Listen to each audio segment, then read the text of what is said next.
C'est important d'immortaliser les bêtises qu'on dit. Tout à fait. Ah, c'est vrai, je suis moins con aujourd'hui que je l'étais hier. Alors, ma première question, elle est toute simple. Il y a un peu plus d'une semaine que tu es arrivé en France. Ouais. Depuis mercredi, tu enchaînes les rencontres en librairie, en bibliothèque. Hier, tu étais dans un collège. Donc, tout simplement, je veux te demander comment tu vas et comment tu vis ton séjour en France et ta participation au festival. Ça va très bien. Mais c'est tout à fait... c'est très différent de ce que j'ai l'habitude de vivre, en fait. Moi, je suis très calme dans la vie. Je marche plutôt que je prends la voiture. Je suis très lent. Je contemple. J'aime bien le silence. Et là, je me fais vraiment sortir de ma zone de confort, mais radicalement. D'abord, je suis pas dans mon pays. Deuxièmement, je vais dans des villes à peu près partout. Même quand j'étais à Paris durant une semaine. Mais j'ai fait tous les quartiers, on dirait même les banlieues de Paris. On voit à gauche, à droite, j'arrive, je sors du métro. Ah, c'est plus tôt. Alors là, j'entre dans une porte, on parle pendant 2 heures, on m'envoie dans un autre truc. Donc c'est ça, je regrette un peu de ne pas pouvoir vraiment être ici. Parce que c'est ça, on est sorti de la voiture, on est en retard et tout, mais c'est magnifique chez vous. Il faut revenir. C'est magnifique chez vous. Et donc, on dirait que j'aurais bien aimé me déposer ici pendant quelques jours, pas parler, puis juste, c'est ça, me familiariser avec ce lieu. Donc, c'est un grand tourbillon pour moi. Je l'apprécie énormément parce que ça me permet de rencontrer toutes sortes de personnes. Mais j'avoue que c'est pas dans ma nature, en fait. Donc, c'est comme ça que je me sens. En fait, je me sens dans un grand tourbillon. Puis, à un certain moment donné, je vais en être éjecté. Je vais être de retour chez moi sur mon divan. Je vais me demander si c'est vraiment arrivé. Puis, probablement que oui. Probablement que c'est arrivé. Probablement que je suis ici en ce moment. Je ne sais pas. Donc, Indice des Feux, c'est ton premier livre. Tu es un jeune auteur. Est-ce que tu peux, s'il te plaît, nous dire au public un petit peu, nous parler de ton parcours, de tes études, du métier que tu fais, et puis surtout, comment finalement tu as fait ton parcours à la fois de lecture, dans la lecture, et ton initiation vers l'écriture. Nous parler un petit peu de toi, de ton parcours. C'est un peu compliqué, en fait, j'aime pas beaucoup parler de moi. Non, mais j'ai fait exprès, en fait, je pense que ma bio est ici dans le livre. Elle est assez courte. Extrêmement courte, j'ai fait exprès, en fait, parce que j'écris pas pour moi. Le livre, c'est pas un miroir pour moi. Je me regarde pas dans un livre, c'est pas vraiment important, mais bon, j'ai 32 ans, je viens de Montréal. J'ai enseigné d'abord j'ai étudié pour être enseignant à la base. Donc, quand j'avais 24 ans, 25 ans, je pensais que j'avais enseigné jusqu'à la fin de ma vie. Puis, à un certain moment donné, je me suis rendu compte, en fait, de la place très importante de la littérature dans ma vie. Donc, je m'étais dit, je vais prendre une petite pause, 1 an, je vais aller juste voir du côté de la littérature. Est-ce qu'il y a vraiment quelque chose là? En fait, j'étais très curieux. Puis 8 ans plus tard, je suis ici, donc clairement il y avait quelque chose là. Quand je suis entré dans l'écriture et tout, je me suis donné cet espace, puis ça me nourrissait vraiment beaucoup. J'avais l'impression que ça me transformait, que ça m'aidait à retrouver un sens aussi, à m'accrocher en fait à une vie que je trouve parfois très difficile. Je pense que j'ai eu des bons épisodes dépressifs à la mi-vingtaine où je me sentais vraiment, j'avais l'impression que je me raccrochais à rien en fait. Puis l'écriture a été ce point d'ancrage, peut-être cette façon de rester présent puis de rester combatif au lieu de tomber dans une apathie ou une paralysie très angoissante. Donc c'est pour ça en fait que j'ai choisi l'écriture, puis qu'aujourd'hui je m'y consacre pas mal. En fait, c'est ce qui prend le plus de mon temps. Et je veux continuer là-dedans. Puis oui, je sais que les écrivains gagnent pas beaucoup d'argent. Je suis bien au courant de ça. Tout le monde me le rappelle tous les jours de leur vie. Mais en fait, ce que je trouve chouette là-dedans, c'est que moi, je suis vraiment quelqu'un en fait qui a besoin de sens. Je recherche du sens. J'ai toujours été comme ça, même quand j'étais très jeune. Puis je trouve que de choisir une vie modeste, ça fonctionne avec ce que je recherche dans la vie. Puis ça fonctionne avec l'écriture aussi.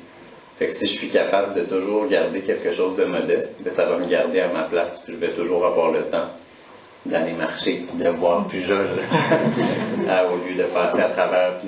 Parce qu'avant, quand j'étais plus jeune, en fait, je jonglais avec beaucoup de trucs en même temps. J'enseignais au primaire, des fois avec des enfants de maternelle toute la journée, jusqu'à 4 heures, ça sonnait à 5 heures, j'avais mon cours d'université. Je rentrais à la maison, il fallait que je fasse 100 pages de lecture, puis que j'écrive 15 pages pour le lendemain. Puis je me levais le lendemain, puis je mouchais des nez. Puis après ça, puis après ça, j'arrive, je suis complètement brûlé. Je m'assois, il est 18 heures, puis quelqu'un commence à me parler de Roland Barthes. On s'entend-tu que je comprends pas? T'es pas le seul. T'es pas le seul. Même reposer le matin. Moi, je pense encore à la petite Sophie, puis qui me dit elle sait pas trop tenir les ciseaux. Tu vois, puis je me dis comment je vais faire pour aider Sophie à tenir les ciseaux comme il faut que le Roland Barthes. Là, j'étais, mon Dieu, ma vie. Puis ça a été comme ça pendant plusieurs années, en fait. Mais c'est ça, on dirait que plus ça allait, plus je me disais, tout ça n'a pas vraiment de sens. Tu cours après quelque chose, mais en fait, il fallait que je paie mon appartement, mes trucs, voilà, comme tout le monde. Mais plus ça va, plus je dépense moins, je fais moins de trucs, je réduis, puis les besoins sont de plus en plus petits, et donc ça m'en coûte de moins en moins de vivre, et c'est de plus en plus facile d'écrire pour vivre. Est-ce que vous comprenez? Donc le but, c'est pas d'en vendre 5 millions. Oui. Le but, c'est que même si je fais un truc qui apparemment fait de moi une personne pauvre, je survive pareil, puis que je sois heureux. C'est chouette, non? Fait que ça marche. Alors, voilà, donc tu nous dis que l'écriture, c'est quelque chose qui t'a permis de t'apaiser. Et dans ton parcours... Ouais, ça m'apaise ou ça m'agite? Ça m'apaise, ça m'agite.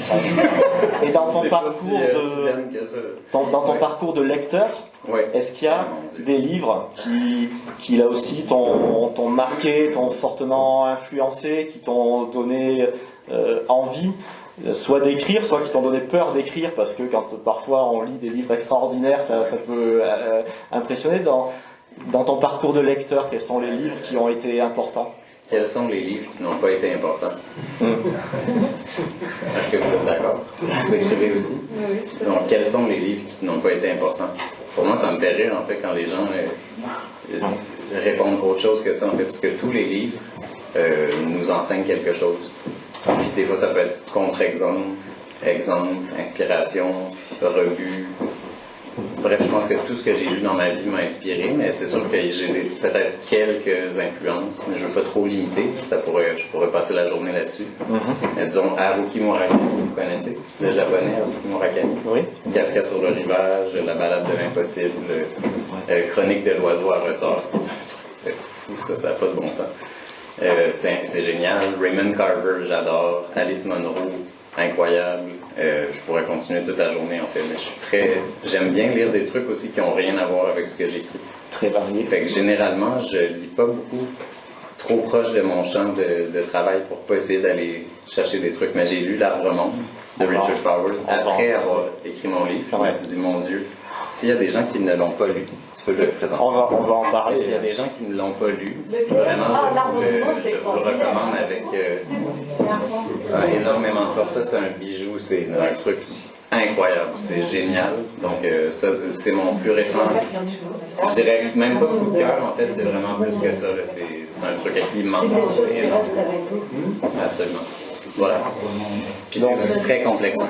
Parce que c'est trop... Oui. C'est vrai que c'est un livre dense. Donc, il y a tout un chemin du moment où tu as commencé à écrire jusqu'à la publication. Oui. Avant qu'on rentre dans le cœur de tes textes, des nouvelles, est-ce que tu peux nous dire comment ça s'est fait avec les éditions La Peuplade? Est-ce que finalement ton texte était déjà bien prêt, ou est-ce que finalement la relation avec l'éditeur t'a permis d'ajuster des choses, de réfléchir, de prendre du recul? Voilà, c'est important pour un premier livre de trouver le bon éditeur. Qu'est-ce que tu peux nous dire là-dessus? Je peux vous dire, c'est drôle parce que j'ai discuté avec d'autres personnes, parce qu'on justement, comme le disait Cécile, il y a d'autres auteurs et d'autres autrices à Lettres du Monde, donc on en a discuté un peu et tout. Puis je me suis rendu compte que je suis un peu différent des autres, en fait. Moi, je cherchais une éditrice ou un éditeur qui allait vouloir détruire le livre pour qu'on le reconstruise entièrement mieux. Donc j'ai fait plusieurs rencontres. En fait, moi j'avais envoyé à plusieurs endroits parce que j'ai pas beaucoup confiance en moi dans la vie, en fait. Je me disais ça. Je vais envoyer à plusieurs endroits, puis s'il y a quelqu'un qui me dit oui, je vais pleurer de joie, puis ce sera tout. Puis finalement, j'ai reçu 3 oui très rapidement, en fait. Presque dans le même laps de temps. En fait, ça a pris beaucoup de temps. Ça a pris 8 mois avant que j'aie une réponse. Mais j'ai reçu 2 réponses dans le même après-midi, puis la 3e le surlendemain. c'est quand même un peu étrange comment fonctionne l'univers. Mais bref, j'ai fait une première rencontre avec les éditions Leméac. Puis la personne me disait « Ah, mais c'est tellement bon, ce livre, c'est incroyable, blablabla, bon, tout ça, on changerait ici. Et là, quelques virgules, on publie dans 5 mois, c'est parfait. » Puis je pense que cette personne croyait que ça allait me faire plaisir. Mais c'est ça qui a fait en sorte que j'ai pas été avec lui. Parce que je me disais, on va pas amener le texte plus loin, je vais pas apprendre, puis ce serait très complaisant de ma part comme jeune auteur, de penser que j'ai fait quelque chose d'incroyable. En fait, même moi, je sais que c'est pas incroyable, que c'est pas de niveau. Fait que je trouvais ça très drôle, en fait. Puis après, j'ai été rencontrer Mylène Bouchard, qui a fondé les éditions de La Peuplade. Oui. Puis on a commencé à discuter du truc, puis je voyais qu'on allait avoir des échanges beaucoup plus riches, beaucoup plus intéressants. Puis je pense que c'est ça, en fait, l'édition, c'est pas censé être juste l'objet livre, c'est vraiment censé être aussi d'amener un texte plus loin, au niveau des idées, au niveau de la forme, au niveau, à tous les niveaux, en fait. Je pense que c'est important d'avoir cette rigueur-là pour amener un texte plus loin. Donc moi, c'est comme ça que ça s'est passé, puis c'est pour ça que j'ai été avec La Peuplade, puis on a pris beaucoup de temps entre le moment de la signature du contrat et de la parution. Il y a eu un peu plus que 15 mois, quand même, de retravail. Puis moi, c'est ça que je voulais, en fait. Je pense que ça m'a fait vraiment progresser, puis j'en suis vraiment très reconnaissant, en fait. Puis il y a des textes là-dedans que j'ai eu la chance d'ajouter pendant ce temps-là aussi, parce que je voyais le truc, j'avais envie de faire des trucs de plus. Puis ils ont embarqué, ils m'ont fait confiance. J'étais hyper reconnaissant, très heureux de ça. Donc ton livre, il a été publié au mois de janvier, et comme un écho, on a tous, alors on est au mois de novembre, aujourd'hui ça nous paraît un peu loin, mais cet été on a suivi l'actualité, avec au Canada des températures jamais vues jusqu'ici, en Colombie-Britannique, des villages qui ont connu 50 degrés, et moi après avoir lu ton texte en début d'année, j'y ai pensé, et puis le titre aussi, hein, avec les incendies qui ont... Donc, comment toi tu fais le lien entre ces bouleversements climatiques, le changement climatique, on va en parler, les transformations que cela amène dans la vie des hommes, dans la vie des animaux, des autres êtres vivants. Comment tu vois toi, voilà, ton livre dans l'actualité et en particulier dans l'actualité canadienne avec cette année C'est dur de répondre à ça quand même. D'abord, pour celles et ceux qui ne l'ont pas lu, c'est Indice des feux, le livre sans feu. Donc il n'y a pas de feu là-dedans, rien brûle, il n'y a pas d'apocalypse, il n'y a pas de l'après, de grandes catastrophes. J'ai vraiment envie de le spécifier dès le début parce qu'en fait, sinon on ne se comprendra pas sur ce que c'est en fait ce livre, qui était vraiment beaucoup plus dans des situations humaines intimes, en fait, qui résonnent avec la situation environnementale, mais le point d'entrée, ce sont les êtres humains. Ce sont les personnes qui le vivent. C'est la manière dont ça nous transforme, dont ça change notre rapport à l'avenir, nos relations aux autres, notre perspective aussi sur le fait d'avoir une famille ou certains trucs comme ça, parce que c'est assez violent. Après, par rapport au contexte canadien, ce que j'ai cru comprendre hier, c'était très drôle, j'étais dans un collège à Audange, puis j'ai demandé à des adolescents s'il y en a qui connaissaient l'éco-anxiété ou qui pouvaient de l'éco-anxiété. Ils ont tous dit non. Alors qu'au Canada, en fait, c'est très, très, très fréquent. C'est plus de 60% des élèves qui vivent fréquemment, chaque semaine, de l'éco-anxiété. Parce que je pense qu'on est très proche, en fait, de ces situations. Peut-être que plus on en est loin, moins on voit l'urgence. Mais quand l'incendie, c'est dans ta cour arrière, c'est un peu plus... il fait chaud. Tu vois? Non, mais genre sur ta peau. Puis t'as perdu tes trucs, puis t'auras plus jamais le parc.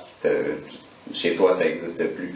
Les animaux, ils ont brûlé, t'as senti la chair brûler à des kilomètres, tu sais.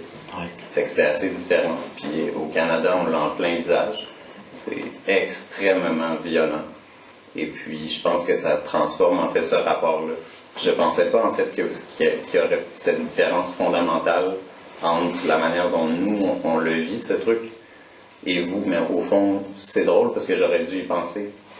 Nous, c'est vraiment très direct. Moi, quand j'étais jeune, il y avait des projets de déforestation complètement insensibles qui étaient directement en arrière de chez moi. On voyait des trucs tout le temps très, très, très proches. En fait, on était directement aux premières loges de la destruction. Puis ce qui était détruit, on appelait ça, avant, on appelait ça la maison, en fait. Puis après, on savait plus trop comment l'appeler. Fait que c'est ça, ça t'éjecte un peu de ta propre vie, ça donne un autre. C'est ça, ça goûte. T'sais, pour moi, la destruction, elle a un goût, elle a un son, elle a une odeur. Je l'ai pas regardé à la télévision, je suis toujours assis devant. Puis j'en ai encore vu même cet été des trucs de fou. En fait, ça faisait 4 ans que je me battais pour essayer de protéger un territoire forestier avec des étangs, des lacs et tout ça. Puis on a réussi à protéger 60-70% du truc, mais quand même, à un certain moment donné, l'argent gagne toujours en Amérique.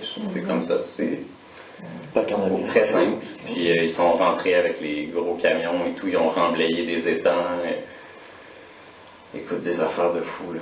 Et tu penses que tu vois juste dans les films que c'est exagéré, puis que c'est des propos d'écolo, puis que c'est des films de propagande, puis tu t'assois, tu prends ta chaise, tu regardes, puis c'est ça. Donc c'est sûr que ce rapport-là au Canada, moi, de l'actualité, j'ai même pas besoin de la regarder, j'ai juste à ouvrir ma fenêtre, puis c'est comme ça. Donc c'est pour ça que dans ce livre, en fait, je trouvais plus intéressant d'aller chercher des petites situations qu'on peut croire banales, puis de les déplier, en fait, puis de montrer comment même des trucs très intimes sont éminemment universels, politiques, et symbolisent beaucoup plus que cette petite expérience, qui a finalement toujours un peu les forces autour du développement, le contexte économique, la culture, la manière d'envisager le monde, les relations aux autres et tout, qui font en sorte que le système fonctionne toujours d'une certaine façon qui est incroyablement irrespectueuse de l'environnement puis de l'écologie, en fait. Donc, voilà. Je ne sais pas si ça répond à ta question. Tout à fait, oui, tout à fait. En complément, cette éco-anxiété dans la jeunesse canadienne, est-ce qu'elle provoque plutôt une sorte de sidération, c'est-à-dire de gens qui subissent tout cela, ou une envie d'action et de s'engager pour faire changer les choses, ou peut-être un petit peu les deux. Ouais, c'est plus complexe en fait. Je pense qu'on peut pas généraliser, parce que chacune reçoit le truc de façon différente, mais je pense que des fois aussi ça peut être consécutivement, ça peut être nécessairement l'un ou l'autre. Je pense que ça peut commencer par être ressenti de façon très violente, puis à un certain moment donné, on arrive à renverser le truc, puis à en faire justement une volonté de s'impliquer, une volonté de changer les choses, ou d'écrire un livre de 360 pages pendant 5 ans. Donc, voilà. Tu as parlé de ces situations intimes, maintenant on va rentrer dans le détail, alors sans trop en dévoiler de ces situations. Ouais, moi, je suis quand même curieux, est-ce qu'il y en a qui l'ont lu? Est-ce qu'il y en a comme deux? Pas mal, je pense. Je peux faire une remarque, oui. Par rapport à ce que vous dites à propos de l'éco-anxiété. Oui. Les collégiens, non seulement ils ne connaissent pas la notion, mais c'est un terme qu'ils n'ont jamais entendu. La définition. C'est pas un terme qu'on Est-ce qu'ils savent ce que c'est en France? L'éco-anxiété, Ouais. c'est un terme qui ne se dit pas, parce Pas tellement. qu'en fait la situation finalement est inconnue. Le terme n'existe pas. Peut-être que les collégiens, C'est encore plus incroyable que ce que vous pouvez penser. Ah, c'est incroyable. peut-être que les collégiens ne le ressentaient pas parce qu'ils ne savent pas le définir. Mais ils ne le vivent pas non plus. Ouais. Mais Tant mieux en fait s'ils sont pas anxieux, tant mieux. Mais en même temps. Oui, mais en même temps, il faut quand même une prise de conscience, même si ça n'existe pas chez nous. Ouais, c'est ça. Ben, en fait, il y a aussi je pense qu'il faut quand même que je fasse une petite parenthèse là-dessus. Là. Je ne sais pas s'il y en a qui ont pris un peu le temps de s'attarder au réchauffement climatique, mais c'est pas pareil à l'équateur, puis vers les pôles. Plus on bouge vers les pôles, plus le réchauffement est élevé. Quand on dit en moyenne sur la Terre, ce sera 2 degrés, 1,5 et tout, c'est en moyenne, donc c'est au centre, ça bouge pas beaucoup. Puis plus on va vers les pôles, plus c'est élevé. Puis il y a des endroits au Canada où ça va être du 15 degrés, 18 degrés de différence. Puis ça veut dire le permafrost, le pergélisol, ce qui était un continent de glace, en fait, qui est présentement sur le globe terrestre, ça apparaît comme un continent. Il s'effrite, puis c'est déjà commencé, en fait, ces dernières années. Il y a des endroits où ils perdent 40 mètres de côte par année. Puis des fois, ça peut être 25 mètres en une tempête, une nuit. Ça recule énormément parce que c'est très friable. C'était du sable gelé depuis longtemps, mais c'est en train de partir. Donc ces gens-là perdent carrément le territoire, les traditions, le gibier, tout en fait. Donc les Premières Nations qui vivent dans le nord du Québec vont vivre les conséquences de façon beaucoup plus violente que nous, alors que c'est nous qui sommes responsables de tout ça. Et moi, ça quand même, je le garde toujours avec moi. C'est important de le dire en fait, parce que eux souffrent beaucoup de trucs qui sont, en fait, ils subissent ça depuis très longtemps. Ils n'ont aucune responsabilité. En fait, tout ça, ça vient du fait qu'on leur a volé leur territoire, alors on leur a volé leur culture, on les a assimilés, acculturés, assassinés, repoussés jusqu'aux extrémités, puis maintenant, on détruit les extrémités en le faisant compte. C'est quand même important, faut le dire. Faut le dire. Faut pas penser toujours au point de vue occidental. Il y a des gens qui souffrent de ça, qui sont... En fait, si on leur avait laissé, si ça avait été eux qui avaient été au volant, tout ça, ça serait jamais arrivé, en fait. Ouais. Voilà. C'est important de le mentionner. On peut revenir sur les rails. Alors, dans ton premier texte, il met en scène ton personnage principal, c'est un jeune homme, un adolescent, oui, qui est malade, qui est très malade. Et pendant presque toute la nouvelle, il est dans sa chambre d'hôpital. Et même s'il est enfermé, il a des échos de la planète qui est malade elle aussi. Et qui, avec des nouvelles de ce qui se passe en Indonésie, de la fonte, de la banquise. Et il y a finalement le parallèle entre ce jeune garçon qui est très douteux sur son avenir, qui a aussi une planète où l'avenir n'est pas très réjouissant. Et cette nouvelle, elle est tellement poignante que c'est aussi courageux de l'avoir mise en premier. Parce que moi, en bibliothèque, en librairie, on a des gens, je voudrais quelque chose d'un peu léger, de pas trop sombre. Et toi, directement, tu nous prends aux tripes avec ce jeune malade d'un cancer, ouais, avec avec l'éditeur, ou peut-être toi, tu voulais que ce texte, il mette comme ça l'ambiance du recueil? Pas forcément. Pas forcément. En fait. Moi, c'est mon éditeur français, en fait, qui a dit on devrait la mettre en premier. Parce que c'est le texte le plus fort, parce que c'est le texte le plus franc, parce que, selon moi, c'est ça qui va donner le ton. Puis après, ça peut quand même être bien aussi de commencer très fort, puis d'adoucir ensuite. On n'est pas toujours obligé d'amadouer les gens pour leur donner le coup de poing au 5e texte. Je vois pas la différence. Non, mais ce que je veux dire, c'est que genre, un coup de poing, c'est un coup de poing. Que je te le donne en 6e, en 3e, en premier. Non. Ça, c'est la première chose. Deuxièmement, on parle d'environnement. Moi, il y a un truc, en fait, que je peux pas lire dans le champ littéraire en environnement, c'est l'aveuglement volontaire puis la romantisation de la nature qui n'existe pas, en fait, qui est une forme d'aveuglement volontaire. Parce que ça ne veut pas dire que la beauté n'existe pas. Au contraire, si vous l'avez lu, si vous le lisez, la beauté, il y en a partout. La première chose que j'ai dit quand je suis rentré ici, c'est que c'est magnifique. Il y en a partout, faut pas l'effacer. Mais il ne faut pas se raconter des conneries non plus, par exemple. Ça, pour moi, c'est irresponsable de faire ça, en fait. C'est pas éthique. Comme personne d'aller véhiculer des trucs autour de l'environnement, comme quoi la nature, c'est si fort et ça reviendra toujours dans sa beauté originelle d'Adam et Ève, de je ne sais trop quelle espèce de connerie. Moi, je peux pas. En fait, ça me donne envie de vomir. Fait que quand on parle d'environnement, il faut quand même dire ça va pas si bien. Je suis désolé, mais on va quand même pas se mentir, ça va pas si bien. Mais il y a de l'espoir aussi. Il y a de la force. Puis quand on est capable de voir un problème, on peut s'y attaquer aussi. On peut avoir envie justement d'aller se battre en fait pour le corriger, ce problème. Mais si on regarde toujours dehors, puis tout ce qu'on voit, c'est ce magnifique rayon de soleil sur cette pomme, puis qu'autour on voit pas tout le reste, toute la destruction, tout ce qui est autour, ben on se ment en fait. Il faut voir les deux. Puis il faut voir que pour sauver cette pomme dans ce rayon de soleil, il va falloir probablement changer notre façon d'habiter le monde, d'aménager des villes, de se comporter, de traiter les autres et tout. Donc voilà, c'est pour ça que ce premier texte, en fait, moi je l'avais mis au milieu. Donc j'amadouais les gens puis je les frappais au milieu. Mais j'ai fait confiance à l'éditeur, en fait. Moi je suis vraiment quelqu'un que j'aime bien. Je me dis ça c'est son boulot. Allons-y. On fait confiance. T'sais, je voulais pas me camper dans ma position. Moi, c'était pas mon approche, mais je pense que quand même, si je suis ici aujourd'hui, il semble que ça ait pu fonctionner. Même si c'est sûr qu'on le reçoit violemment. Mais après, dans les autres textes, il y a beaucoup de tendresse aussi, beaucoup d'amour, beaucoup de respect, beaucoup d'autres trucs. Fait que c'est pas un livre... tu sais, il est orange, puis on dirait qu'il y a du feu, mais je me rappelle, c'est un livre sans feu, c'est un livre sans catastrophe, c'est un livre, il n'y a pas d'Armageddon, on va pas tous crever, c'est vraiment pas ça, c'est vraiment pas ça. Non, mais c'est important parce qu'il y a beaucoup d'amour dans ce livre. Puis en fait, c'est ça que je voulais dire, c'est qu'il faut aimer très fort pour avoir envie de protéger. Puis quand on aime quelqu'un beaucoup, puis qu'on le voit souffrir, c'est important de pas faire semblant que cette personne ne souffre pas.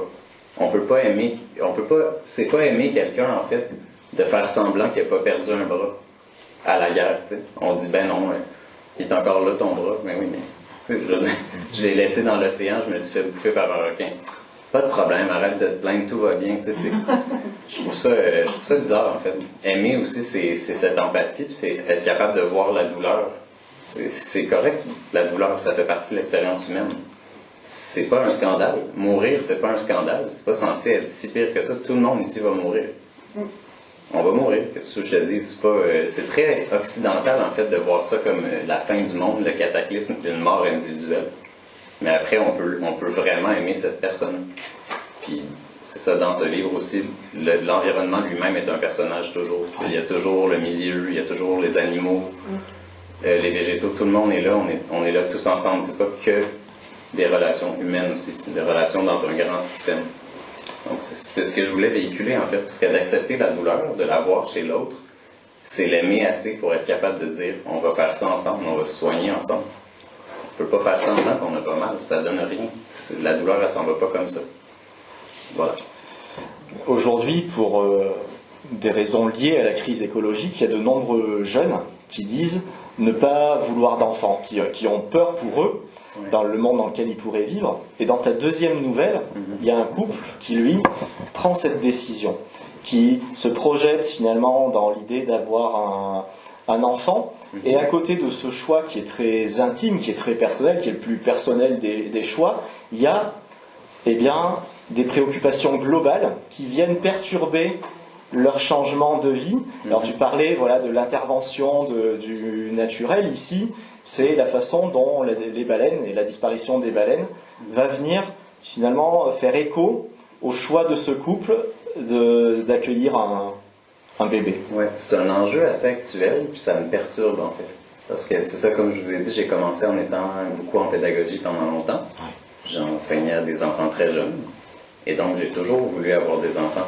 Mais à un certain moment donné, je ne sais pas si c'est le cas en France aussi, mais par chez nous, les gens s'interrogent de plus en plus. Puis moi, je trouve ça assez étrange, en fait, parce qu'on ne devrait jamais avoir à se poser cette question. C'est pas normal, en fait. Donc moi, c'est pas, j'encourage rien, en fait. Je pousse pas les gens à avoir des enfants, tout comme je dis pas, il faut qu'on arrête d'avoir des enfants, il y a trop de gens sur cette planète. Ce serait hyper nihiliste, ce serait hyper violent, en fait. Mais c'est juste que ça me trouble beaucoup qu'on vive dans une époque suffisamment empoisonnée, toxique, violente, pour qu'on se dise, est-ce que ça vaut encore la peine d'avoir des enfants? Ça veut dire qu'on est rendu très, très, très, très, très loin.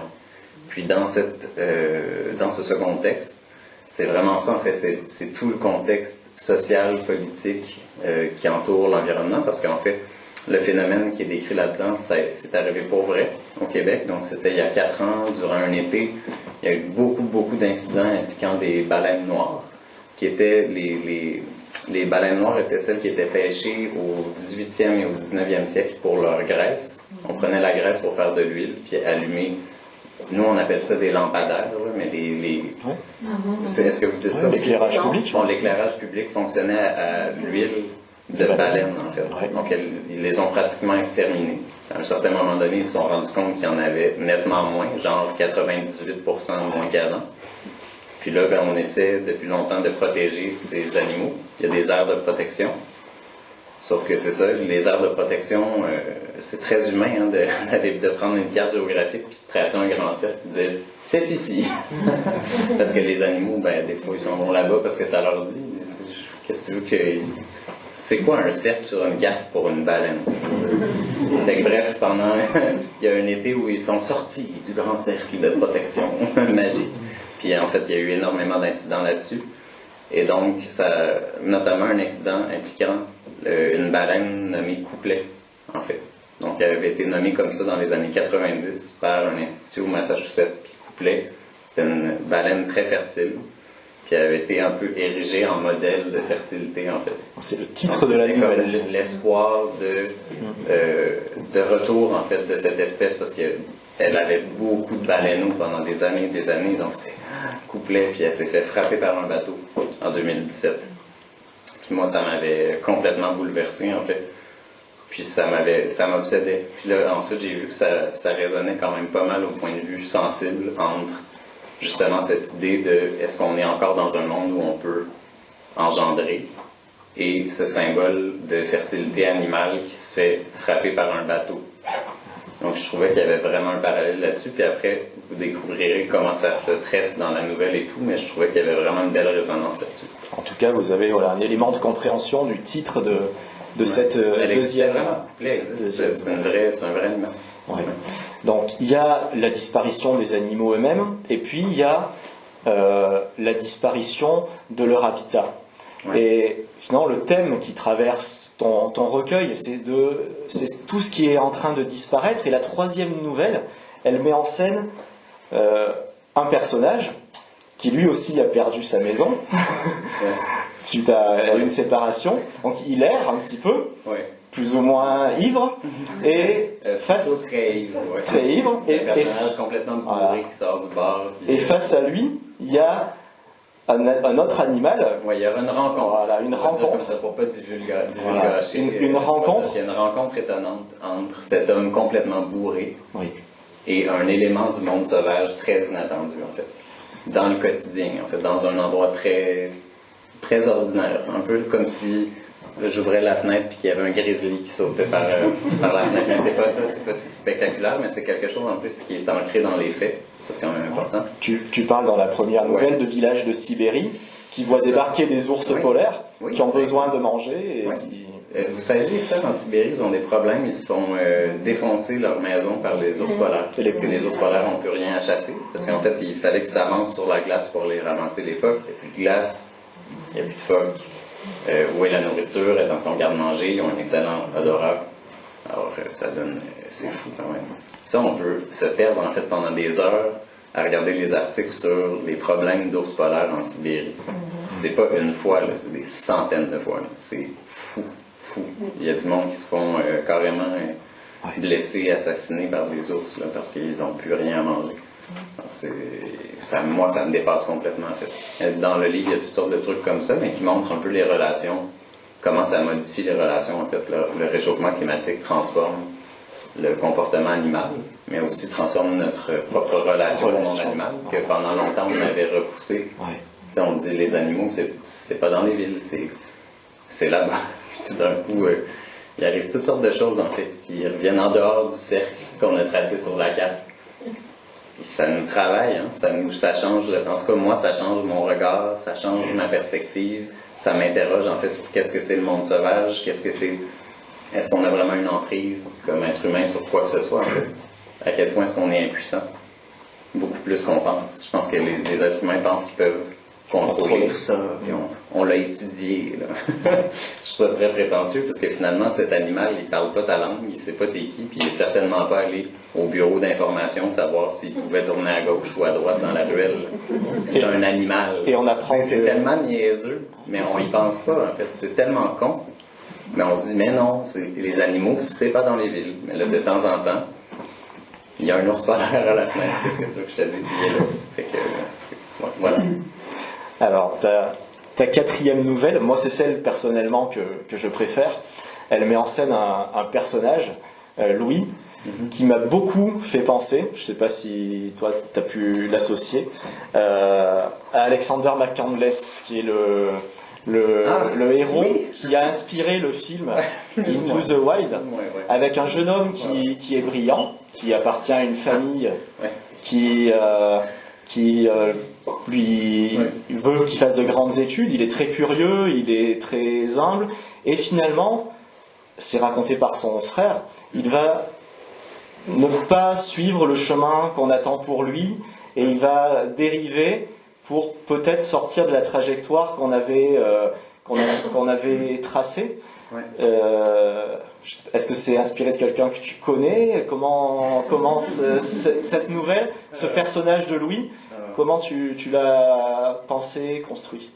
Mais d'abord, c'est un personnage que j'aime beaucoup en fait. Je pense que ça, on doit le sentir dans l'écriture, mais c'est un personnage, en fait, j'y ai pensé. Ça, c'est quand même drôle, j'ai envie de raconter de façon très décomplexée, parce que des fois, on parle de la littérature, on pense que tout ça est très compliqué, mais je me baladais dans mon quartier, comme d'habitude, comme tous les jours de ma vie. Je marche des heures et des heures et des heures, ça me fait beaucoup de bien. Puis je suis arrivé au coin d'un cinéma. J'ai vu 2 personnes devant le cinéma. Puis je me suis dit, dans ma tête, je me suis dit, on dirait qu'ils se comprennent pas. On dirait que, tu sais, dans leur façon de communiquer, on dirait qu'il y a quelque chose de... ils sont pas en train de s'engueuler, rien. On dirait qu'ils essaient de se parler, mais ils sont pas capables de se rejoindre. Puis c'est ça, c'est tout. En fait, je me suis dit, il y a 2 personnes qui ne se comprennent plus.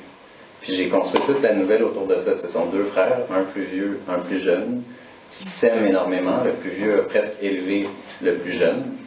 Puis le couvre un peu comme son propre fils, puis il l'adore et tout. Mais après, les années font en sorte que lui a pris un chemin, disons, plus conventionnel, plus normé. Une carrière, voilà. Ouais, vraiment orienté vers la carrière, la richesse, l'accomplissement personnel. Puis après, il fonde une famille, il achète une première et une deuxième et une troisième maison, une première, une deuxième bagnole, etc.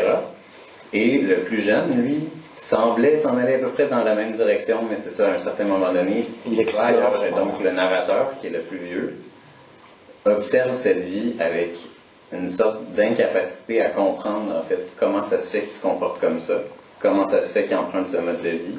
Puis lui, il a l'impression, en fait, qu'il fout sa vie en l'air complètement. Alors que on doute, en fait, on peut douter de ça, on peut se demander comment se fait-il que ce garçon si intelligent fait des choix si radicaux. Puis tout au long de la nouvelle, le narrateur se sent jugé seulement par le fait que son frère a refusé de prendre le même chemin, en fait. Je ne sais pas si ça arrive un peu en France dans des jeunes de votre région ou des jeunes que vous connaissez qui refusent, en fait, de prendre ce chemin très normé. Là. Bon, là, à 30 ans, on achète une maison, à 32, on fait un enfant, à 36, il faut avoir un 3e travail. Si tu n'as pas encore X nombre de dizaines de milliers de dollars à 45, tu as foutu ta vie en l'air parce que tu n'auras jamais de retraite, etc. Est-ce que ça existe chez vous? Parce que c'est très nord-américain. C'est très nord-américain, en tout cas. En Amérique du Nord, là, c'est assez clair. Là, c'est une autoroute très droite avec des postes de péage là, à chaque âge. Il faut peut-être compléter l'université, fais tel truc, fais tel truc, fais tel truc. Puis là, lui, ben non. Puis il prend le volant, il donne un coup de volant, puis il tourne dans le bois. Il sort de l'auto, il met l'auto en feu, puis il part en courant. Fait que là, on se demande pourquoi. Et tout, donc, ce que je trouvais intéressant, en fait, c'était de forcer le dialogue. Parce que généralement, quand on va... Disons qu'un ami, une amie à moi, on se comprend plus, on a des valeurs différentes, des modes de vie différents, on s'éloigne, puis à un moment donné, on se parle plus. Mais si c'est ton frère, puis c'est ta personne préférée, il cherche à le comprendre. Tu peux pas abandonner comme ça. Il cherche tout le temps. En fait, donc il faut qu'il trouve une façon de communiquer. Puis tout au long de cette nouvelle, on voit comment ça crée des conflits en fait entre les deux, des frictions, mais que cet amour qui les unit est trop fort pour qu'on puisse juste abandonner. Et donc ça force en fait le plus vieux à réfléchir au pourquoi. Comment se fait-il que mon petit frère surdoué laisser la voiture sur le côté de l'autoroute au lieu de continuer à rouler.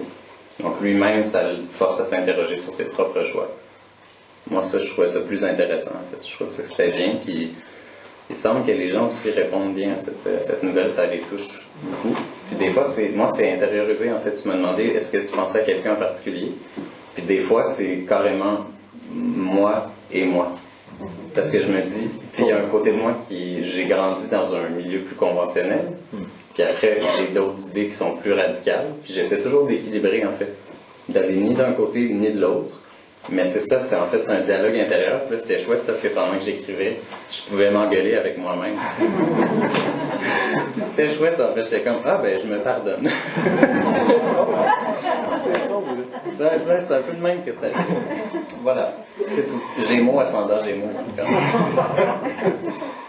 Alors, le texte suivant, comme le premier, il met en scène un très jeune homme. Et le fait non seulement de parler à la première personne du singulier et de te mettre dans la peau d'un jeune, ça fait que tu vas utiliser un registre de langue. Alors en plus des aspects savoureux pour nous, du vocabulaire québécois, des expressions, et le fait de te mettre pour la deuxième fois dans la peau d'un jeune, tu as parlé tout à l'heure d'un bois qui disparaissait à côté de chez toi, ce jeune-là, il avait trouvé un espace de liberté, avec ses amis, un endroit où il pouvait explorer, un peu comme Louis, ouvrir des portes, explorer, et un projet va venir bouleverser ce lieu où il avait trouvé le moyen d'être un petit peu libre. Donc, voilà ma question sur le registre familier du fait de te mettre dans la peau d'un jeune et de ce jeune qui doit composer avec quelque chose qu'il ne maîtrise pas, un projet immobilier, résidentiel, qui va détruire son espace de jeu.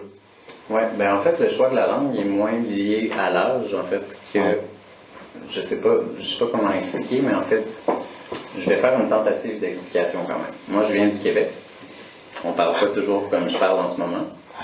Puis je me disais, par exemple, l'enfant malade ou l'enfant qui est en colère, c'est impossible qu'un enfant québécois en colère dise diantre, ce boisé que j'aimais tant s'en était allé dans le couchant. Qu'est-ce que c'est que cette histoire? C'est un mensonge, c'est n'importe quoi en fait. Donc je me suis dit, on va emprunter cette langue parce que c'est la langue adéquate pour ce sujet. C'est pas plus compliqué que ça. Moi, c'est pas une question de parler comme les jeunes, m'adresser aux jeunes. Ça n'a rien à voir en fait.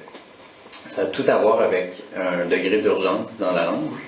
C'est important quand même quand on écrit de penser à ce qu'on véhicule puis à ce qui est dit pour qu'il y ait une adéquation entre la langue, la forme et le sujet.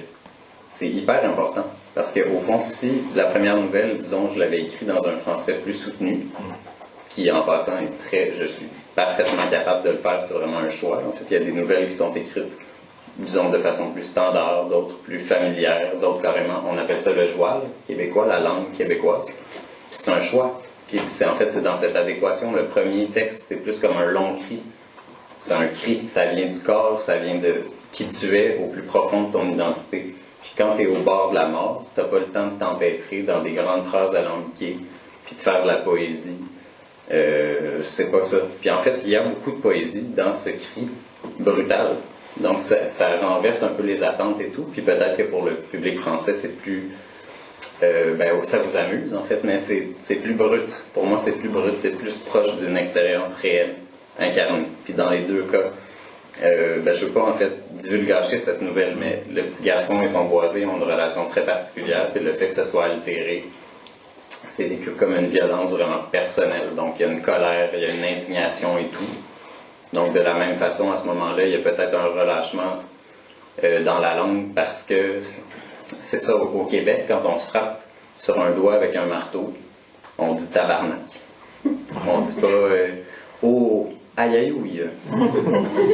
Ça se peut pas. Donc, moi, j'écris au Québec, je suis québécois, c'est mon identité. C'est situé là aussi. Moi, je voulais parler de l'endroit que je connais. Tous ces trucs ont été écrits à propos du Québec, dans des lieux que je connais, où j'ai été très souvent, où j'ai vécu longtemps. Ça, c'était très important pour moi. On parle de ce qu'on connaît. Et on parle comme on parle, parce que le Québec, c'est ça aussi. Et la relation avec sa mère est intéressante aussi. Lequel, le premier ou le deuxième? Le jeune malade ou celui du non, boisé? Celui-là. Aussi. Dans le boisé? Oui. Oui. Je trouve avec la mère qui sait ce qui se passe. Oh, oui. Oui, sa mère est fantastique. C'est elle qui m'aime. Oui, voilà. C'est ça. Ce sont les femmes dans ma vie ont toujours été comme ça en fait. Non mais c'est vrai, je dois le dire, je dis pas ça pour vous faire plaisir. Autour de moi, ça a toujours été les femmes qui avaient le plus de ressources. Non mais on le sait, hein. C'est vrai.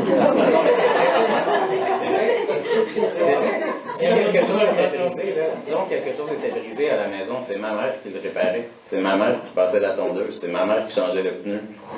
Ma mère est haute de même, mais je te dis attention. Hein. Non, je te dis attention. Elle peut. À un certain moment donné, il y avait un élu qui était venu cogner à la maison. Ma mère a l'air de la chose la plus délicate, c'est comme une petite fleur. Bon. Il cogne, il pense qu'il va avoir une. Ma mère n'était pas contente parce qu'il y avait eu justement un projet de développement vraiment juste à côté de elle.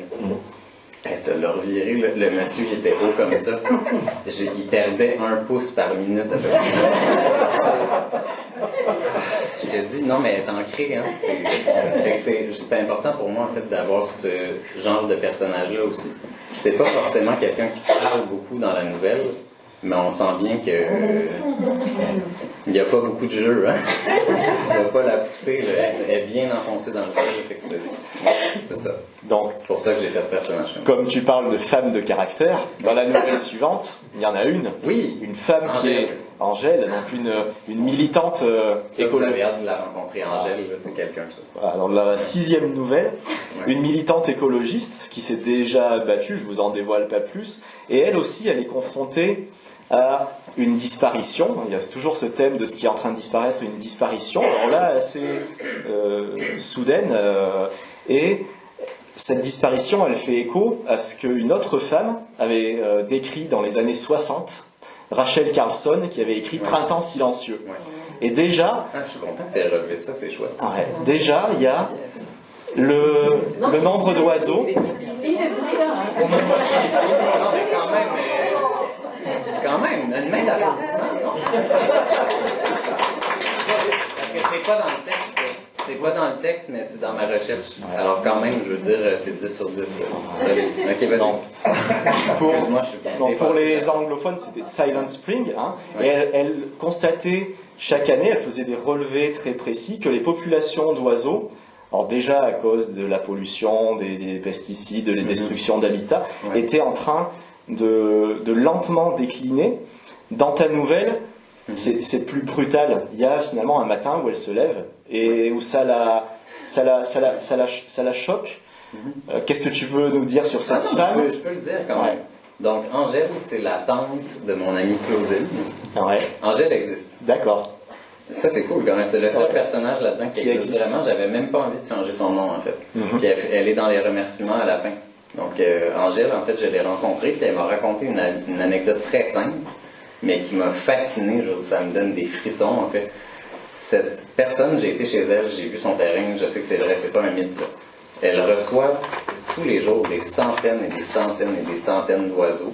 En fait, elle a tout aménagé son terrain derrière, c'est un terrain en campagne, donc elle avait quand même de la place pour faire quelque chose d'assez grand, pour recevoir des oiseaux de tous les types, en fait. Donc il y a des arbres avec des petits fruits, il y a des perchoirs qu'elle a fait elle-même.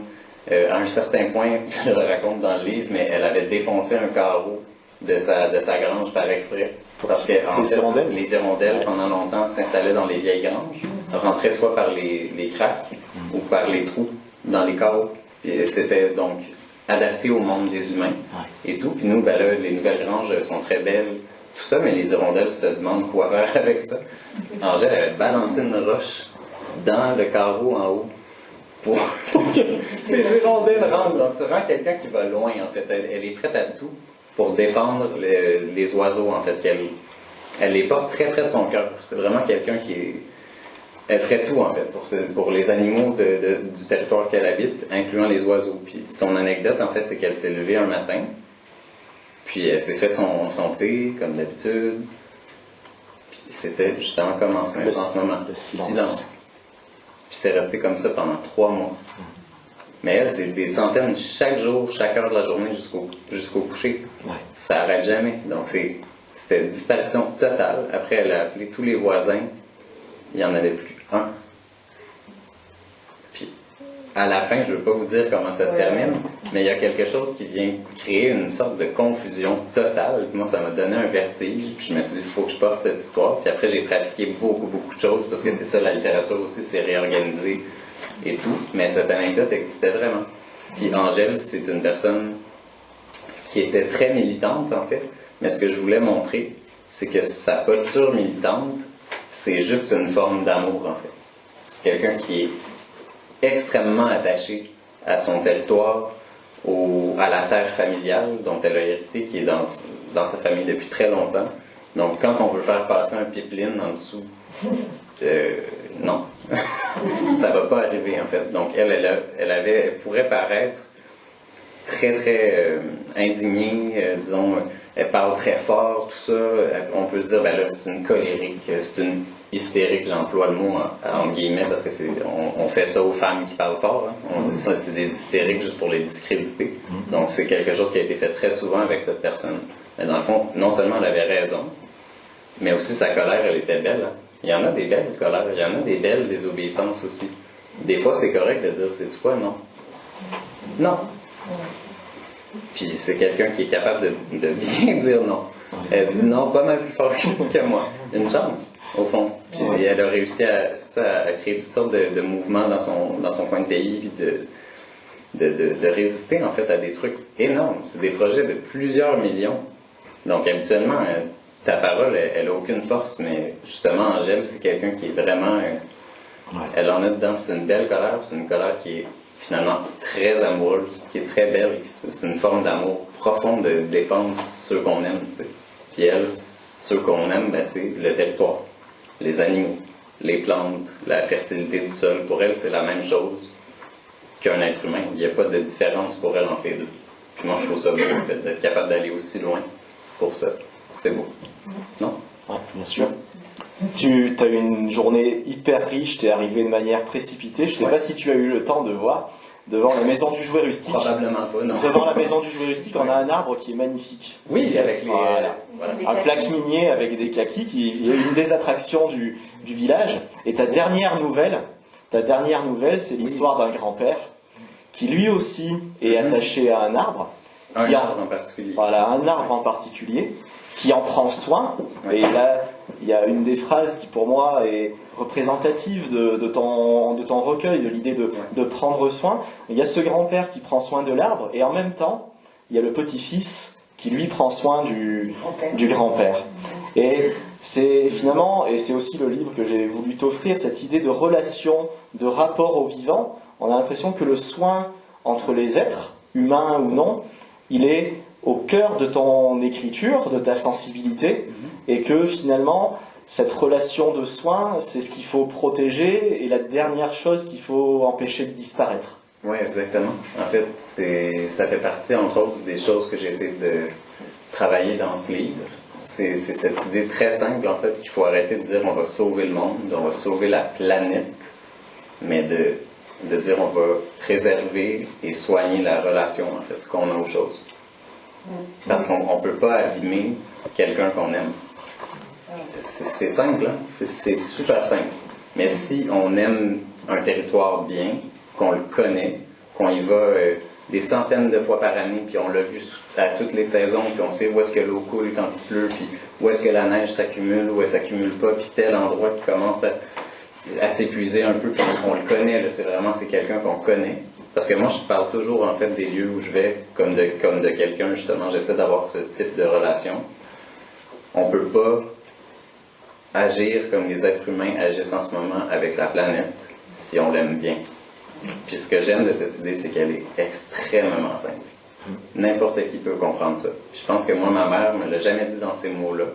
Mais quand j'étais jeune, très jeune, j'ai commencé à jardiner. Puis ma mère me montrait la délicatesse avec les plantes. En même temps d'être ferme, mais délicat, de regarder aussi comment le feuillage réagit, où est-ce que tu l'as placé, est-ce qu'il y a assez de lumière, est-ce que tu as bien tassé les racines, est-ce que tu as... Ah non, ok, là, il a réagi comme ça, on fait... Donc, cette relation-là, je l'ai eue très jeune, mais c'était pas nommé... Ma mère, elle donne pas dans la philosophie, dans l'éthique environnementale, mais c'est quelque chose qu'elle incarne, en fait. Puis je me rends compte que c'est ça, moi, je l'ai avec moi, puis c'est pour ça que je pense que je suis autant... que ça me fait aussi mal, en fait, de voir qu'est-ce qu'on fait à cette planète. Puis quand je dis on, c'est pas vous et moi qui sommes assis ici, c'est un on qui nous exclut, là. Je parle des grandes forces de destruction, là, tout ce qui se passe en Amazonie, tout ce qu'on est prêt à faire pour de l'huile de palme, tout ce qu'on... Tu sais, tous ces saccages absolus, ces sacrilèges total, la façon dont l'étalement urbain est fait en Amérique, détourner des rivières pour arroser des golfs dans le désert de l'Arizona. Tu sais, pour moi, c'est carrément, c'est un sacrilège, en fait. Puis, il n'y a personne qui respecte la nature, qui la traite comme quelqu'un et qui l'aime bien, j'insiste, qui l'aime bien, qui peut faire ça, en fait. C'est impossible. Puis, les Premières Nations au Canada sont des sources d'inspiration énormes pour moi. Parce que les Européens, quand ils sont arrivés, les ont traités de sauvages. Ils pensaient qu'ils étaient retardés et tout. Mais ces personnes-là avaient une relation très privilégiée à la nature. Chaque animal tué était mangé en entier, remercié, amené en terre avec immense gratitude. Tout était compté. Dans un certain territoire, on restait qu'un certain temps parce qu'ils savaient. C'est pas qu'ils savaient pas faire des maisons, là. C'est qu'ils savaient que si tu restes longtemps à un endroit, tu épuises les ressources sur place, alors tu bouges. Naturellement, comme les oiseaux bougent, comme les bandes de caribous. Les bisons aux États-Unis. OK, ça bouge. Alors, c'est pas parce qu'on est des êtres humains puis qu'on sait comment tracer des beaux triangles parfaits qu'on a tout compris. Les êtres humains comprennent certaines choses. Puis, malheureusement, pas mal tout l'essentiel leur échappe, mais ils sont convaincus qu'ils ont tout compris parce qu'ils sont capables de faire des beaux triangles, de tracer des beaux bâtiments sur AutoCAD. Mais les personnes des Premières Nations avaient compris beaucoup de choses. Ils sont beaucoup plus proches du respect, de la dignité, de la gratitude il y a très longtemps. Puis le fait qu'on les ait traités de sauvages, en fait, c'est probablement là qu'on l'a échappé. Il y a quelque chose vraiment qu'il faut aller retrouver. Il faut retrouver le respect et l'écoute envers ces personnes-là qui ont tout à nous apprendre. Surtout aujourd'hui, alors qu'on a besoin d'outils qu'on n'a pas. Puis que cette sensibilité-là, eux, c'est même pas quelque chose qui travaille, c'est juste dans leur culture, c'est totalement incarné, en fait. Tu pourrais jamais faire ce qu'on fait, pour eux, c'est inconcevable. Puis moi, je trouve ça beau, en fait, de peut-être aller voir ça, d'écouter ça, d'essayer de s'en inspirer, puis d'aller plus loin, en fait. De changer cette culture qui fait en sorte qu'on pense que c'est normal. D'ailleurs, de s'approprier les choses. En France, en tout cas, l'actualité canadienne cette année, donc elle a été marquée par les événements extrêmes climatiques. Et le deuxième sujet qui revient régulièrement, dont on parle en France, c'est les fameux orphelinats où les Amérindiens ont récupéré les enfants amérindiens pour les couper de leur culture, de leurs pratiques, de leur milieu naturel, avec en plus tous les abus qui ont pu être commis par des religieux. Alors c'est quelque chose qui en France, ils s'en parlent beaucoup. Est-ce qu'au Canada, il y a cette possible tentative de réparation, de prise de conscience de ce qui a été fait? Oh, oui, absolument. C'est une honte totale.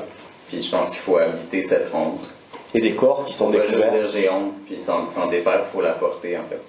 Mais tu sais, les Canadiens, en fait, sont en train de le reconnaître et de faire amende d'une certaine façon. Mais ça s'est passé aux États-Unis de la même façon, les Américains ne le font pas. Hein. Oui, puis tu sais, ça s'est quand même passé pas mal en raison de... Tu sais, je veux pas être plate, là, mais le catholicisme n'est pas arrivé d'ailleurs que de l'Europe. Hein. Donc, Puis les prêtres et les personnes qui étaient là, ils venaient de l'Europe parce qu'ils étaient éduqués puis ils savaient écrire. Donc, cette honte nous appartient, mais elle vous revient aussi. Je suis vraiment désolé, mais ça peut pas. On ne peut pas dire les choses autrement. Je suis vraiment désolé, mais c'est. L'Irlande aussi. C'est comme ça, en fait. Puis il faut, en tant que personne occidentale, il faut porter cette honte.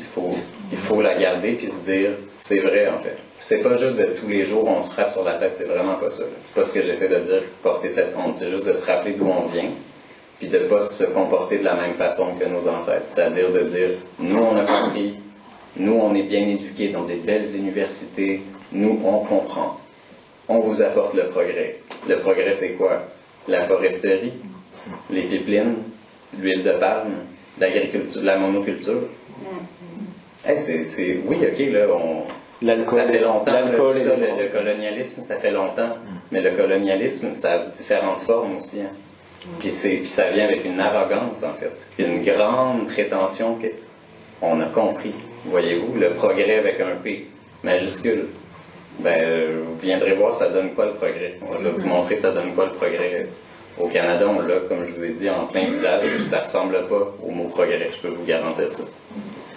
Quand vous aurez tourné la dernière page du livre d'Antoine et de cette nouvelle qui parle d'un arbre, vous vous jetterez en librairie ou en bibliothèque sur ce livre, ce roman, L'Arbre Monde de Richard Powers. Voilà, Antoine le dit, un bijou. Je vais dire à Cécile que Richard Powers en serait ravi de l'accueillir à Pujol, ça serait un immense honneur. C'est une petite plaisanterie. Il a été invité il y a 2 ans et voilà, il n'a pas pu donner une suite favorable, mais effectivement ça faisait partie de... s'il venait... On serait ravis. Moi je sais que c'est possible, en fait. J'ai été dans une librairie, il était allé à pied. 2 ans avant. Et il vient souvent en France. Oui, il vient souvent à Paris. Donc, Il avait à la si loin. bibliothèque, Romain. Donc il est à la bibliothèque, il est à la librairie L'Ivresse, et c'est vraiment, alors c'est un livre très très dense dans lequel il faut se plonger, et il y a dans ce livre une chercheuse, une militante qui elle aussi, comme Angèle, est une femme qui fait évoluer notre regard sur ces êtres vivants que... Ouais, ce personnage-là, il est comme Louis et Angèle. Tout à fait. Il y a C'est le livre de l'année dernière. C'est le livre qu'il fallait absolument ne pas... En littérature étrangère. manquer Et magnifiquement traduit. Et magnifiquement traduit en plus. Oui, il est à la bibliothèque, on va pouvoir le lire. En fait, ce que j'aimerais dire, juste avant de terminer, c'est que c'est deux livres complètement différents. C'est ça que je trouvais chouette. Moi, je l'ai lu après avoir écrit le mien. Je pense que dans le mien, il y a peut-être plus de compassion, plus de tendresse. On passe plus par les êtres humains. Là-dedans, on a quand même un peu plus de l'appareil politique, en fait. Les jeux politiques, le côté social. Donc, c'est deux trucs, je pense, qui complètent quand même assez bien. C'est très différent. Puis même si moi, j'ai des positions politiques personnelles très claires, là, dont je viens de vous faire part, c'est un livre qui est vraiment dénué de messages, en fait. C'est que des expériences humaines qu'on creuse, en fait, à la moelle, dans l'émotion, dans les relations et tout. Il n'y a aucun message là-dedans. C'est pas un pamphlet, c'est l'inverse de ce que je voulais faire. Mais je voulais profiter du contexte, en fait, pour peut-être parler de la situation des Premières Nations, mais il n'y a rien là-dedans qui a à voir à ça, juste pour pas que vous attendiez à le trouver, ou que vous vous disiez c'est pas pour moi, alors que c'est pas du tout ça, cet objet. Moi, je pense que le fil rouge de ce livre, il y en a qui m'ont dit que c'était l'écologie, mais pour moi, le fil rouge de ce livre, c'est la tendresse, en fait. C'est qu'il y en a partout. On aime toujours quelqu'un trop fort pour abandonner. Ça pourrait s'appeler comme ça aussi, ce livre. On peut pas... Il y a beaucoup d'amour là-dedans. Ouais. Donc on en sort. Je pense pas qu'on en sort démoralisé, en fait. Il y a des trucs là-dedans qui sont alertants, mais on en sort avec l'envie, je pense, d'en faire quelque chose et non pas apitoyé, paralysé, détruit. Parce qu'en fait, ça aurait été un échec total. Si c'était ça le résultat au bout, j'aurais été très déçu. Parce que moi, je veux qu'on garde cet espoir, mais un espoir qui est informé, en fait. Qui n'est pas du déni. Voilà. Moi, j'ai encore 2 questions pour toi, puis on laissera le public éventuellement te poser des questions. Juste après, avec Laurence, on va poursuivre la discussion sur le thème de la nouvelle. Elle aussi, elle a écrit des nouvelles. Est-ce que toi, ça a été vraiment un choix pour ton premier livre, d'aller vers ce genre-là, plutôt que le roman? Alors, en sachant qu'il y a 2 nouvelles qui sont assez longues, qui font près de 80 pages, donc qui pourraient finalement presque être le début d'un roman. Pourquoi ce choix-là de ce genre pour ton premier livre? Ouais, ben c'était pas vraiment, c'était à la fois un choix et pas un choix. Je vais essayer de m'expliquer. D'abord, moi, je considère que ça, c'est certainement pas un recueil de nouvelles, en fait. Pour moi, c'est un livre. Donc, c'est pas un roman, c'est pas un recueil de nouvelles. Parce que le roman, souvent, on est plus limité, on veut une seule histoire qui se suit tout au long, qu'il y a des liens entre chaque chose. Mais ça, c'est un peu, on pourrait dire que c'est un roman en 7 tableaux. Donc, il y a 7 histoires, mais qui créent vraiment un système très cohérent. Puis pourquoi je dis ça, en fait, c'est que moi, à la base, je voulais écrire un roman. Comme tout le monde, un bon écrivain doit écrire un beau roman, là, parce qu'apparemment, tout le monde veut lire que du roman. Mais cette histoire que je voulais faire, en fait, elle était trop complexe pour rentrer dans un seul truc cohérent. Puis j'allais pas assez loin. Je trouvais que ça faisait que de la surface, puis justement une accumulation de toutes sortes de choses, mais que ça recréait le phénomène d'angoisse, de catastrophe paralysante, en fait. Alors que dans ce truc, quand j'ai commencé à l'écrire individuellement, un fait à la fois, mais en l'isolant bien, puis en le travaillant en profondeur, aller au creux de cette expérience humaine, c'était beaucoup plus intéressant. Puis aussi, ça se passait d'explications, c'était moins angoissant. Parce que finalement, c'est le projet qui était unique. Quand je dis que c'est pas un recueil, c'est que j'ai pas écrit un truc en 2014, un truc en 2016, publié dans une autre revue, puis après on a mis tout ça ensemble, puis on a mis une couverture, puis on a dit voici un livre. Je pensais seulement à ce roman, ce livre comme un tout depuis le début. Je savais que ça donnerait un seul projet depuis le début. Puis on a eu toutes les difficultés du monde à le nommer. Parce que c'est vrai que c'est vraiment pas un recueil de nouvelles. Parce que souvent, en fait, dans la tradition de la nouvelle aux États-Unis, c'est souvent des textes publiés en revue durant des années. Puis on dit, on les recueille. Mais ça, c'est vraiment un projet qui, en se développant, a pris 7 racines, en fait. Moi, je le vois pratiquement soit comme un arbre ou comme une grande toile d'araignée. C'est un système qui ne pouvait pas fonctionner de façon unie. Il fallait qu'on aille voir, justement, indice des feux. il y a un feu là-bas, il y a un feu là-bas, il y a un feu là-bas, il y a un feu là-bas, mais tout ça parle d'une seule et même chose. Donc c'est ni un roman, ni un recueil de nouvelles. Puis je pense que c'est cool des fois de dire, je vais lire un truc, puis j'ai pas lu un truc comme ça depuis quelque temps. Puis si j'avais voulu être très capitaliste, ce que je suis fondamentalement pas, j'aurais pu prendre certains de ces textes, puis faire un livre complet avec. Il y en a là-dedans qui sont suffisamment longs. J'ai lu un truc de Laurent Mauvigné l'autre jour, je pense que c'était genre 46 pages. J'ai au moins 3 ou 4 nouvelles là-dedans qui sont plus longues que ça. Mais pour moi, c'est un seul projet. Je voulais pas faire une série de textes, une série de petits trucs. C'était vraiment cette relation-là qu'on a au monde. Comment ça s'interprète? Où sont les zones de friction? Quels sont les sujets qui sont révélateurs de cette relation-là? Et donc, en multipliant, je pense que ça donne aussi de l'espace aux lectrices, aux lecteurs, quand vous le recevez. Je vous l'explique pas le truc. Il n'y a pas de lien entre les personnages. Il n'y a aucune explication là-dedans. Ça vous appartient. Il y a de l'espace pour vous. Il y a de l'espace pour le regard des lectrices, des lecteurs, qui eux-mêmes peuvent se faire une tête, s'interroger. Puis c'est un projet qui reste ouvert, en fait. C'est ça que je trouvais qui était bien. Voilà. Donc c'est comme si on avait mis des petits morceaux, là. Puis là, c'est à vous de tirer les fils qui vous apparaissent intéressants. Pas moi. Ça vous appartient. Moi, je trouve que c'est chouette. Comme ça. Ça laisse de la place aux gens. Oui. Ma dernière question, et tu n'es pas obligé d'y répondre, c'est sur tes projets, et notamment tes projets d'écriture. J'ai suivi via les réseaux sociaux, j'ai vu qu'au mois de septembre, tu étais en résidence d'écriture. Oui. Donc, est-ce que ton prochain livre, ça sera des nouvelles, ça sera un roman? Je sais pas. Le projet va me donner sa forme. Ça, c'est important quand même. C'est drôle, il y a des parallèles des fois entre l'écriture et des pratiques artistiques en art visuel. J'avais lu, c'était un sculpteur qui disait, je commence le bloc, je fais des gestes, puis à un certain moment donné, c'est le bloc qui va me révéler ce que je suis en train d'y chercher. Puis c'est très différent, évidemment, en écriture, sauf que je prends un sujet, puis je vois, là, est-ce que je peux le travailler comme ça? Puis comme ça, je veux dire, en roman, en fragment, en poème, en récit. Je l'essaie, puis à un certain moment donné, je vois, ah oui, ok, là, ça passe. Puis moi, je veux dire, quand ça passe, c'est ce sentiment que j'essaie de transmettre. C'est cette idée de ce vertige, ce truc que je recherche à communiquer, en fait, dans l'écriture. Des fois, ça va rentrer dans un format et pas dans un autre. Ceci dit, oui, j'ai 2 projets de livres qui sont sur le rond en arrière, là, sur la cuisinière, là, les 4 ronds, là, les petits ronds en arrière. Oui, mais moi, je fonctionne vraiment comme ça parce que je suis très lent. Je veux pas écrire un truc immédiatement, là, ah oui, ok, j'ai 4 jours de congé, on écrit. C'est vraiment plus, je vais penser à ça. C'est très simple, mais j'y pense souvent où je vais marcher sans y penser vraiment. Puis là, je prends des petites photos ici et là, je lis des articles ici et là, puis à un certain moment donné, je fais toujours cette analogie, mais pour moi, ça marche vraiment comme ça. En fait, je cherche émotivement une note. C'est comme si j'ai l'impression que j'entends cette note, puis où est-ce que je l'ai entendue? Je l'ai déjà entendue ailleurs. Puis là, je cherche, puis des fois, ça me prend 2 ans.